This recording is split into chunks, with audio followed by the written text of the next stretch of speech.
مہربانی ایک ایسی زبان ہے جسے بہرے سن سکتے ہیں اور اندھے دیکھ سکتے ہیں۔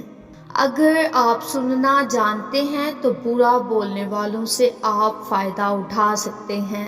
احمقوں سے کبھی بحث نہ کریں، وہ آپ کو اپنے درجے پر لے آئیں گے اور تجربے سے آپ کو شکست دیں گے۔ ہمیں موت کے وقت صرف دو باتوں کا افسوس ہوگا، ایک یہ کہ ہمیں محبت کم ملی اور یہ کہ ہم نے کم سفر کیا۔ آپ کو زندگی میں بس دو چیزوں کی ضرورت ہے، نظر انداز کریں اور اعتماد رکھیں، اس کے بعد کامیابی یقینی ہے۔ اگر آپ سچ کہتے ہیں تو آپ کو کچھ یاد رکھنے کی ضرورت نہیں ہے۔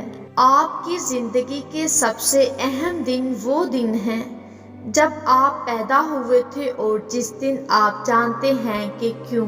آکرکرا 10 گرام ہلدی، 10 گرام مالکنگنی، 10 گرام الگ الگ کوٹ کے چھان کر مکس کر لیں اور پانی کی مدد سے ناخودی گولیاں بنا لیں۔ ایک ایک گولی صبح و شام دودھ کے ساتھ استعمال کریں۔ آپ کو اپنے بٹوے سے پوچھنا چاہیے کہ آپ کیا خریدنا چاہتے ہیں۔ زندگی آسان ہے لیکن ہم اسے مشکل بنانے کی کوشش کرتے رہتے ہیں۔ وہ علم جو عمل میں نہیں لایا جا سکتا وہ ہمارے لیے مردہ ہے۔